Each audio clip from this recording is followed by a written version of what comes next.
I thought we had a good scrimmage. We had well over 100 plays. You know, the week was a good week. I think Tuesday and Thursday were both very intense and physical practices.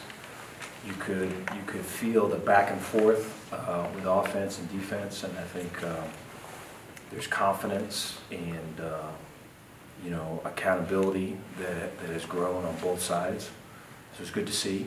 I think we're able to carry some of that into today. I think anytime, especially when something's new, speaking for the offensive side of things, I think, you know, the stage and the stadium, there was some of that maybe holding us back in the beginning, and I think as the scrimmage went on, we kind of found ourselves and played up to our standard. And defensively, just really proud of the accountability on that side of the ball, how fast we're playing, the intensity that we're playing.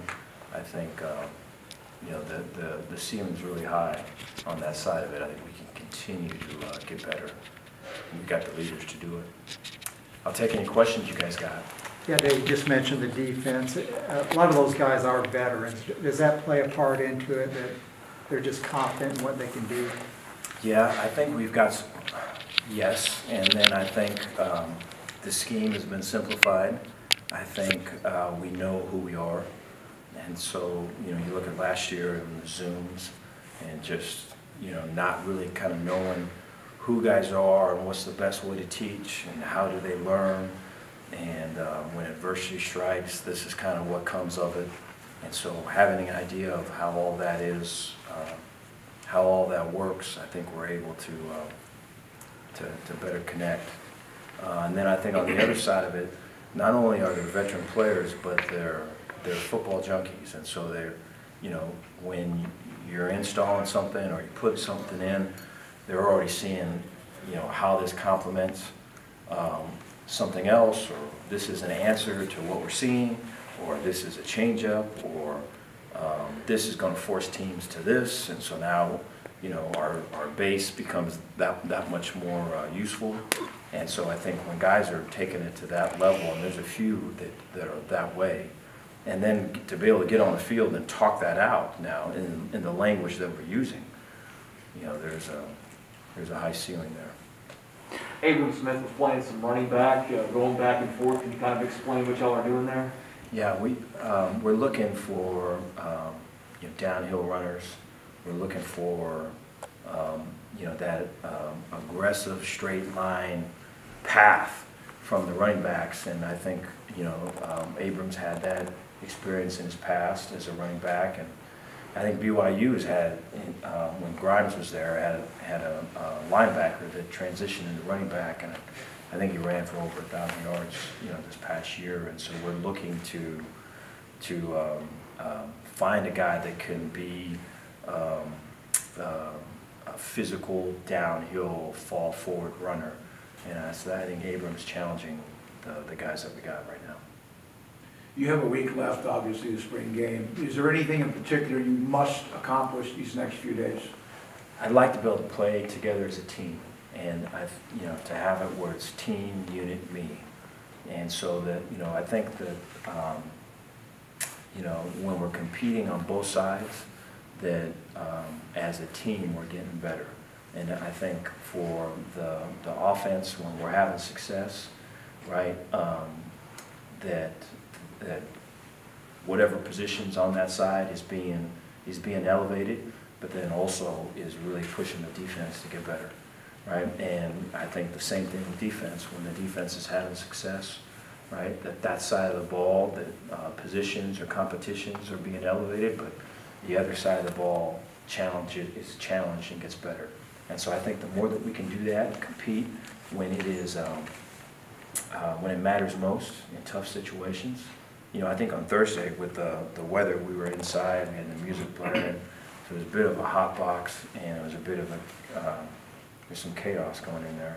But I thought that's where we probably grew the most, something like that. And so creating those situations where we get better as a team, and how to handle adversity, and how to handle, you know, this didn't turn out necessarily the way I wanted, and let's turn the page to the next play.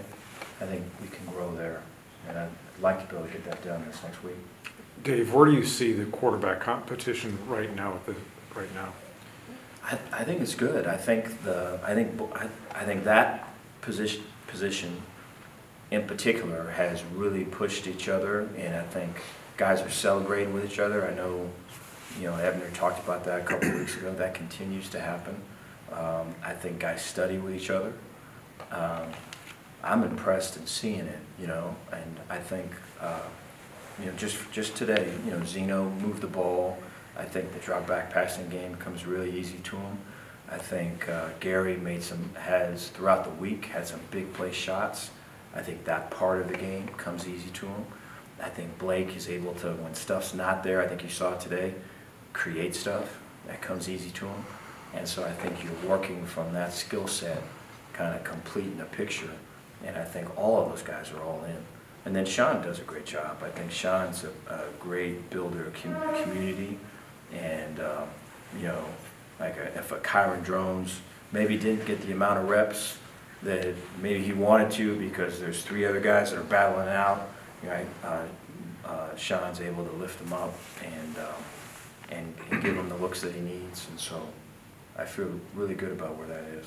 With a younger quarterback and whoever does get to start relatively inexperienced, does the rest of the team kind of get that sense that, hey, we have to maybe raise our play a little bit to kind of help them out, knowing that it's going to be kind of new for them? They'll feel it, I think, throughout.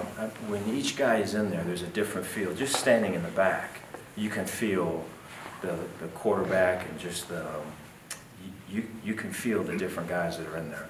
And when it's moving and when it's not, there's an energy that I think is real. And so if I'm feeling it, a couple yards back, I know the guys on the grass do. But then I think just even more than that, though, just the work in between, right? The work on their own, the work with the units, the work with whether it's film, whether it's studying, right? All of those things just to build togetherness and build a really strong unit. That goes a long way in getting the execution that we want on the field. Apu was very active today. How do you feel he's come along, but also Drew and Brent Miller as well from the transfers? Yeah. I think Apu's special. I think anytime, throughout this week, there's a lot of 5-man fronts that we put up to challenge the offense. And I think anytime you have those 5-man fronts, I would say very similar. West Virginia was a defense last year that would do this, where they would put 5 guys up, and the name's escaping me, but one of the twins was over the center. And so you had to choose, if you were to go 5-0 and 5 guys for 5, then that was a single block, right? If you wanted to slide it and they brought a guy that's on a back, now it's a free run on a running back if you slid it with 5 guys on the line. And so I think long story long, and being an odd defense, but having a guy that's just a mismatch at nose really is a huge favor. You saw some of that today when we were putting 5 guys on and we have a hard time, handling Apu. And, Apu is a great, has got a great heart, man. The guys have taken to him. We had our standard awards last night. He shows up like straight out of Scarface or something. So this is really cool to be around. Him, I missed. I missed him because Apu's always been like that. And I think the guys are taking to him. And then you saw about Grant. Grant, Drew, how they come along. Yeah, so Drew has been pushing through. I think he's had some hamstring pulls that he's pushing through, and so we're kind of slowly getting him back. Expect for Saturday for him to be all the way through. He could have, I think, if we were in season, he would have played today. And so we're trying to manage him.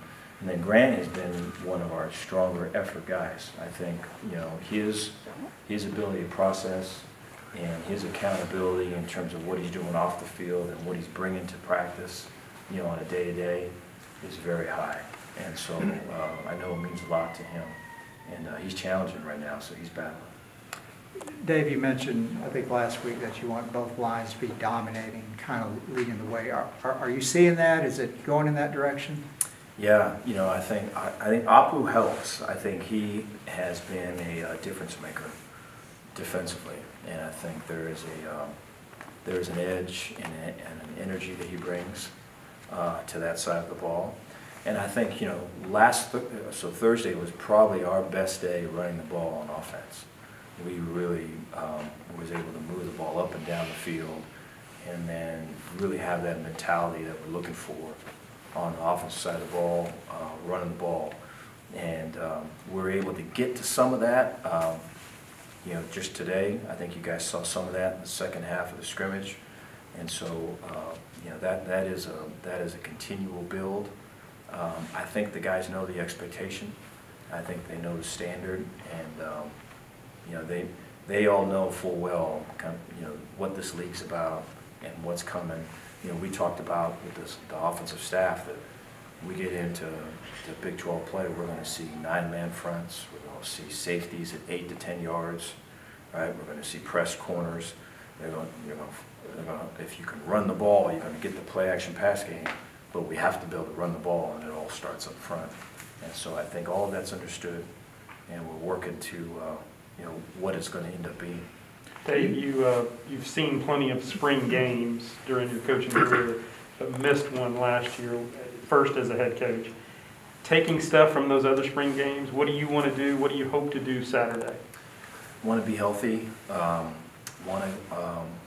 to be able to continue to play as a team, and so that we're building a real consensus of who we are, our identity, and how we take the field, how we handle a bad play. Right, how we deal with the me versus me, whether it's on the sideline or in a series, or how we handle adversity. And so, want to be able to see that. I think any time that you can turn the heat up and make it more intense, you'd like to do that. And so we'll find ways that we can do that. But then also, I think there's an opportunity to bring people together. And so whether it's former players or whether it's players' families, our current players' families, whether it's our coaching staff. I think, we had our standard awards, we had crawfish going last night, so there's a couple times I met for the first time, some of our coaches' family members, and so I think having this as an opportunity, if we go, work through it and stay safe, to be able to connect. I think the connection is going to help us in the long run. Dave, the way you coach individual players have their own personalities, how much of that is what you're learning now? Like everybody needs to be coached differently. Yeah, How hard is that? No, I think that's one of the things I love about coaching. I think it's a huge piece. It's a good question. That's something that you don't get off of Zooms, and it's something that you because I think you are who you are when it's at the worst, when you're at your worst, right? I think I've always believed that. So like when it's the worst times and the incoming is nonstop, that's who you are, like how you handle all that, I feel. And so I think, when we're coaching and doing all this, and guys are sitting down, they're taking notes, and they're doing what we're asking them to do, that's one thing. When we're talking about the staying together as a team and fighting through whatever adversity we're creating, or whatever adversity is right there in their face, that's when you get to know kind of where they're at. And I feel like to connect on that side of it, and to be the model of this is what it looks like, and to talk to them in an honest way to get them to grow and really attack and come alive in those situations where it's a positive, and it changes your team. And so I feel like for our staff to work that way, and for our players to kind of understand we're coming that way, I think it's big. Take a couple more. Sorry.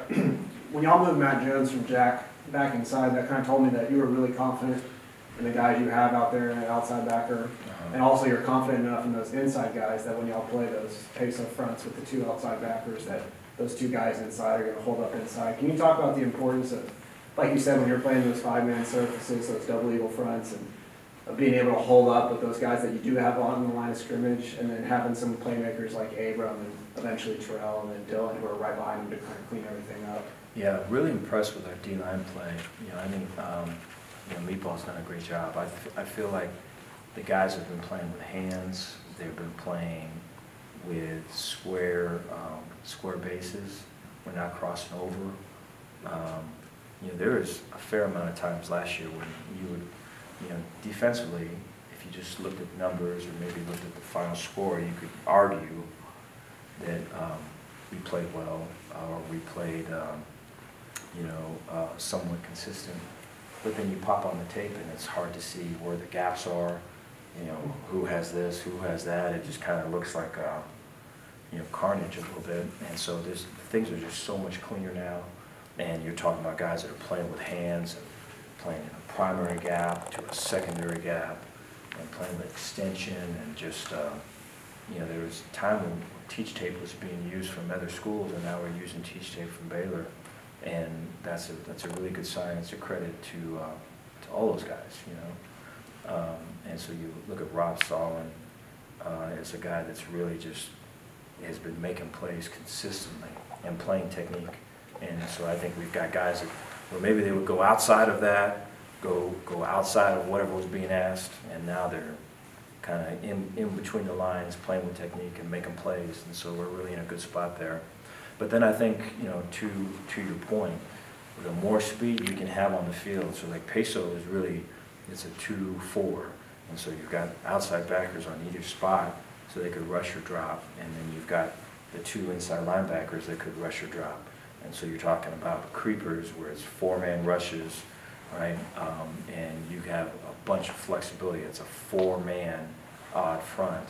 And so you can, whether if it's a running game, you can attack the weak part of the run scheme. If it's a pass, right, in terms of their blocking scheme and pass protection, you can get a one-on-one, which you saw a couple of those in our two-minute deal.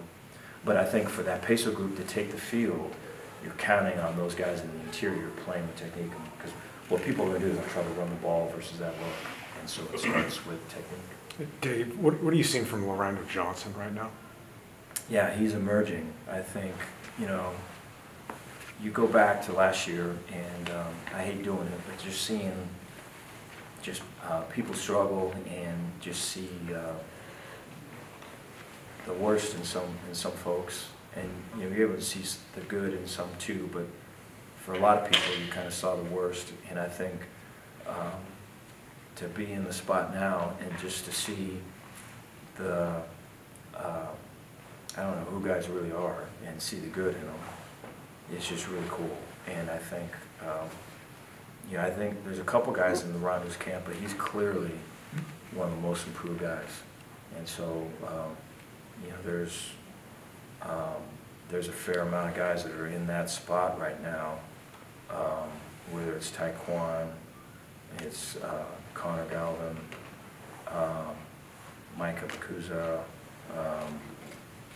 JC, and then I would put Rondo in that spot too. And so he made a big play today, he made a big play Thursday. I think there's an energy that he brings and an edge. I think academically he's got his stuff flipped around. I'm proud of him. There's a lot more that he can do, and I think he's just getting started. From last week to this week, is there a position group in particular that you saw the most growth in between where they were this time last week? Yeah, the O-line. I thought, I think Coach Mateo's done a great job of working to build a connection there. I go over in their stretch lines when they're stretching, not necessarily today, but on the Tuesday, Thursdays, and there's always just really unique things being discussed there. And so I think there's a great bond that's being built, and I feel like there's a great respect and a great care factor there. And so I think the level of effort is matching that level of care. And they too are just, I think we're going to be really good there. And so it's good to see the progress weekly. All right, thank you, Coach. Thank you, guys. Thanks, Coach.